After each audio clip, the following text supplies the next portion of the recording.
I never forget it. They called my number. I said, now I'm dead.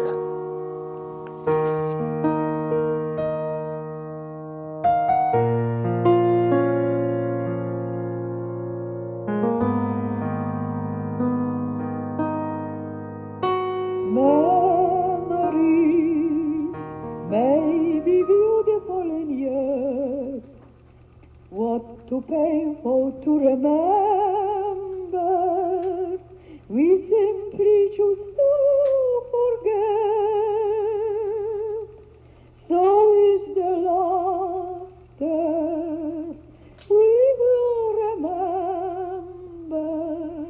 Forever we remember the way we were, the way we were. My very special guest today is Holocaust survivor David Tuck.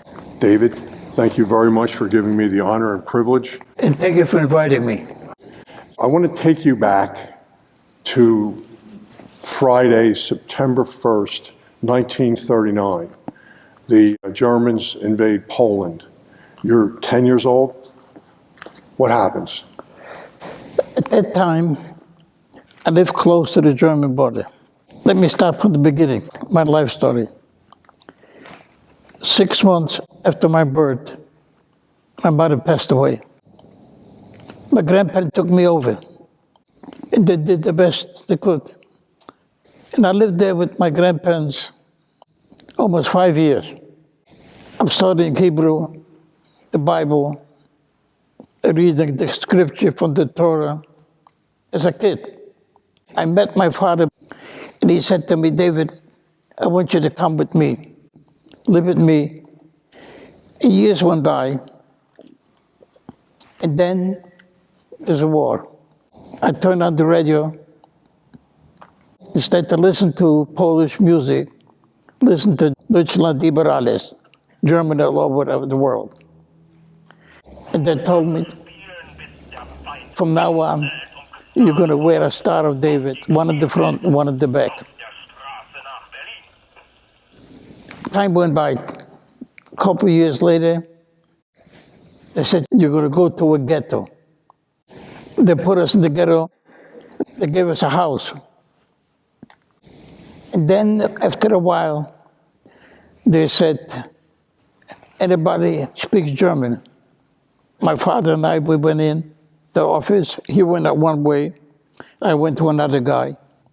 The guy looked at me and said, how old are you? I said, I'm going to be 10 years old. He said, you're 15 or 17. And from now on, you're going to be a mechanic. And now what you're going to do here in the ghetto, we're going to put you in the office giving out ration cards. A lot of things went by in the ghetto. And then they put us on a train and sent us into a big city, Posen. They put us in a stadium. They convert the stadiums for a camp. We got in the camp, they took away my name. Gave me a number 176. We used to work on the highway, chop stones.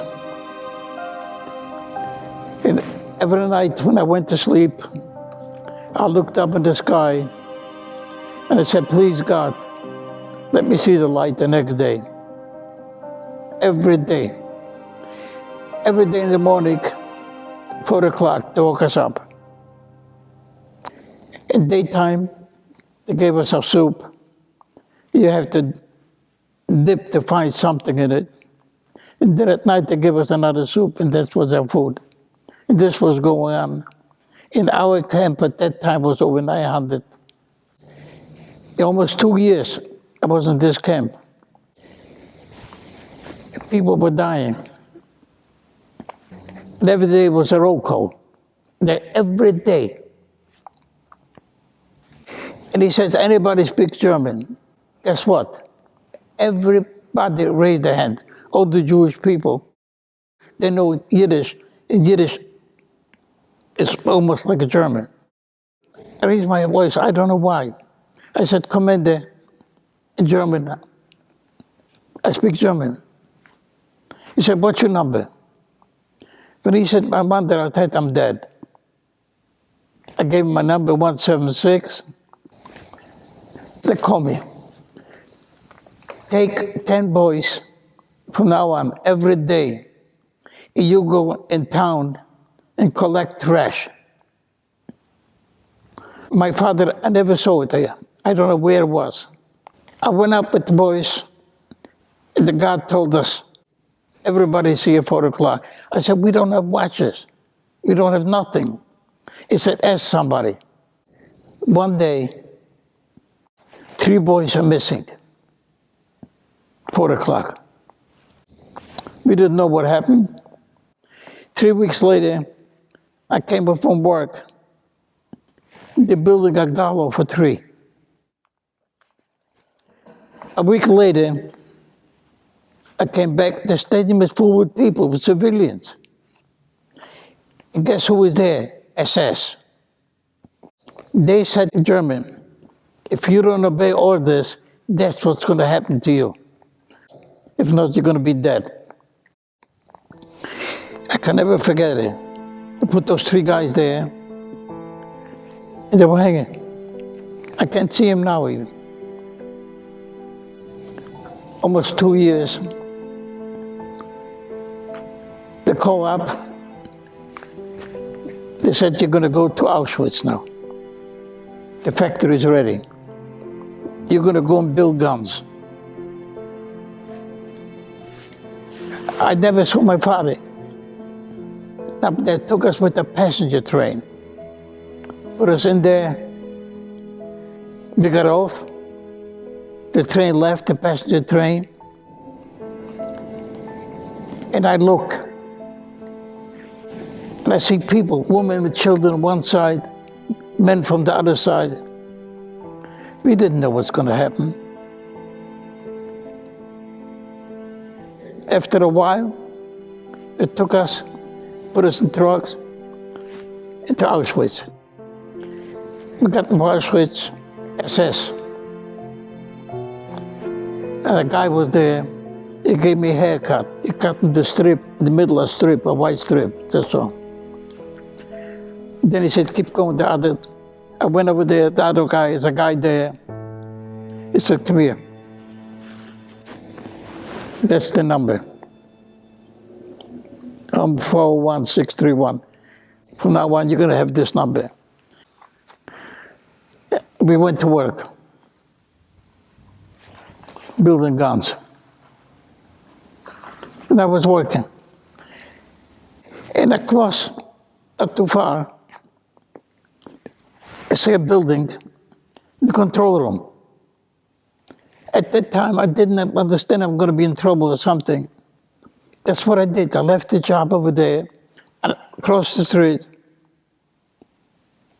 and knocked at the door. The guy called me in, and I spoke to him in German. He said, can I work with you here? He didn't ask me what I do before. He said, yeah, just like that. After a while, I see him wrapping up a piece of paper and throw it in the trash can. Then he walked to the window, look out the other way. And I said, let me see what he put in there, right? That's what, bread. But the bread was a different color, it was white bread. I took it, put it behind my shirt, and I'm nibbling it. And after a while, he brought me breakfast and lunch every time. Expect the soup, what they gave me, or what he gave me. And that was going out the right. And months went by. And one day, I made a mistake. I took the piece of bread, and I put it in a drawer. Because something was happening, they had to do it quick. A guard saw it. A guard came over to me and said, what is this? I said, I don't know. But you put it in from there. Now, what should I do? If I say it's my fault, The guys get in trouble, I get in trouble, who knows what's going to happen now? I said, where did you get the bread? I said, I don't smoke, so I gave somebody the cigarettes. But he didn't believe me because he saw what was going on. He didn't say nothing. They called my number. Called my number, put me behind electric wires. I stayed there till 9 o'clock. No food, no nothing anymore. And I stayed there until everybody went to work. And then a guy comes with a gun, opens the door. Then he takes me outside the camp. And we start walking. I said, now I'm dead. And then we stopped a certain thing on the building.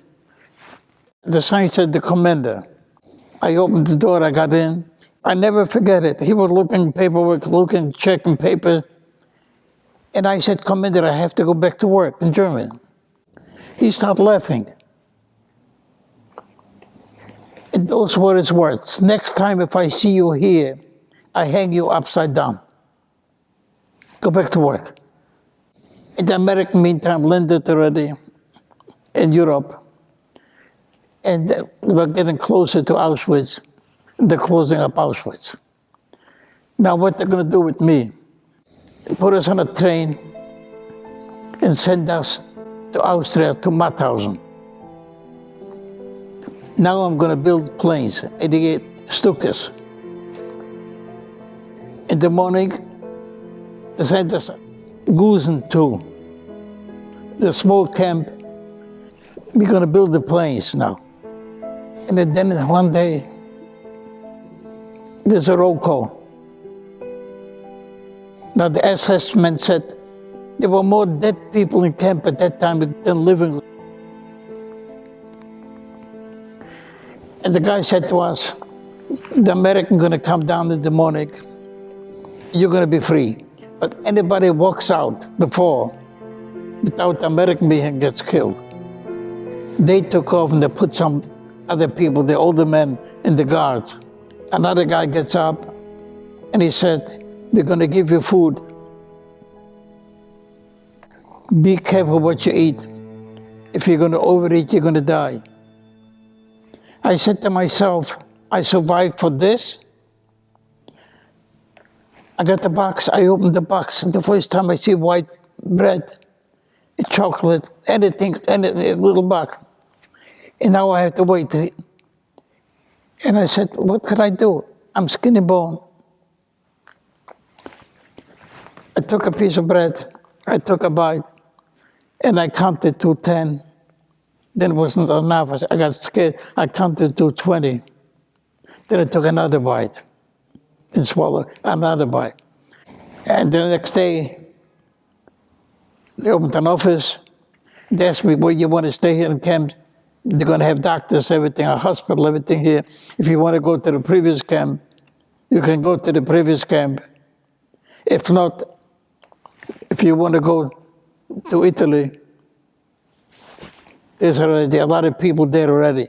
You can go to Italy. I went to Italy. And then after almost 8 months, I gained my weight back, but I was only 5'5½", that's all. When they weighed me, I weighed 78 pounds. And after being there, people said, why are we sitting here? Let's go to another place. We went to Paris, friends. One day it calls me up. I have somebody for you.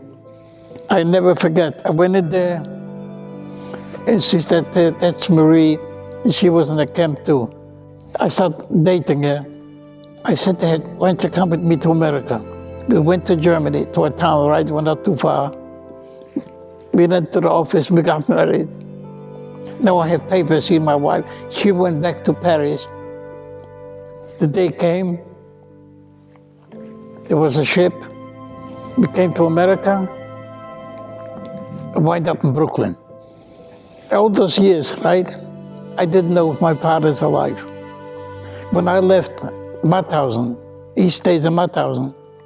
After the war, I found out later, I found out that he's alive. when I was in America. It didn't make any difference how many languages I spoke. I don't speak English. I bought a dictionary, and I still have a problem. I think I'm doing not too bad. But who came up with the spelling? Who invented spelling? It's unbelievable. One of the things that's fascinating about your story and your book is survival. And you mentioned Loads, and you said you didn't want to talk about the things that went on in Loads. How did you survive? What kept you sane? Because I had nothing. I wanted to live. I don't know myself. It's proof. People said, you can make up the story. I said, I can't make up the story because the German has all the reports on me. Every little bit. Every day, I pray to God, please God, let me see the light the next day. In your book, you said you were moving cement and you saw Heinrich Himmler. Yeah, this is before they closed up the ghetto. What? That's the cover of Time magazine. That's Yeah. Heinrich Himmler. What do you see when you see him? Let me tell you something. I don't live with hate. If I have to look at my number every day and dwell on it, what life would I have? Live with hate? I tell the kids, don't live with hate.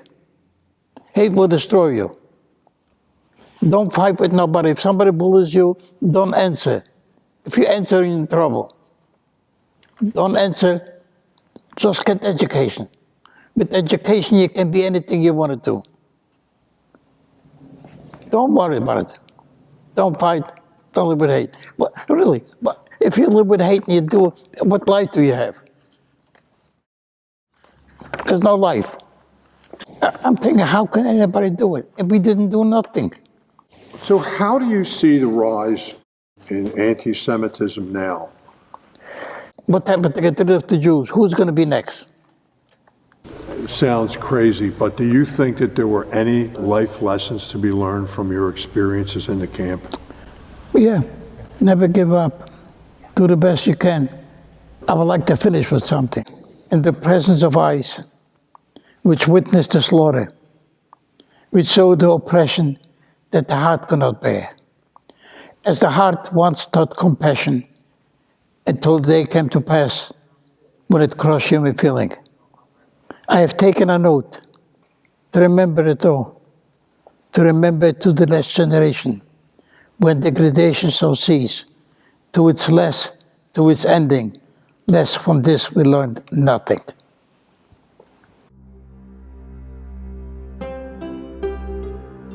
Dear beloved, no matter how long it has been, I can never forget the feeling of when your hands brushed off mine for the last time.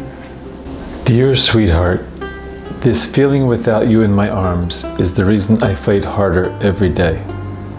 They separated us, but your love still lingers inside of me. I can't breathe every breath without feeling my lungs fill up with anxiousness. And yet it had been 5 years, and every breath I take, I inhale every hope of seeing you again. Seeing you, my love, once again would be all I need, because Hitler's regime will never overpower my emotions. They tell us that the camp is only temporary, but there is no greater agony knowing that that is not true. I stare out into the distance and see freedom so close, but so far. My friends keep disappearing, one by one, like if someone were to be picking the petals of a flower. No one knows who is next. Us men have to work day by day for 12 hours, digging tunnels while they suffocate us in agony and despair. They make you break down buildings while they hammer and break down our dignity by trashing us with rubbish. Here, I am just a number that has a stopwatch with a deadline, but my soul is an endless timekeeper. How did we end up living on a timepiece with just a 5-digit figure on our arms? They are leading me with the surprise in mind. I can finally take a clean shower. As they take my clothes away, I can see the showers. And suddenly I was struck with reality, and nothing but affliction was dispersed. In a room crammed with men, but I still feel a voidness that pierces my heart, and all I hear is something turn on. No water, no light, just a pungent air that I feel crawling down my throat. I feel indisposed.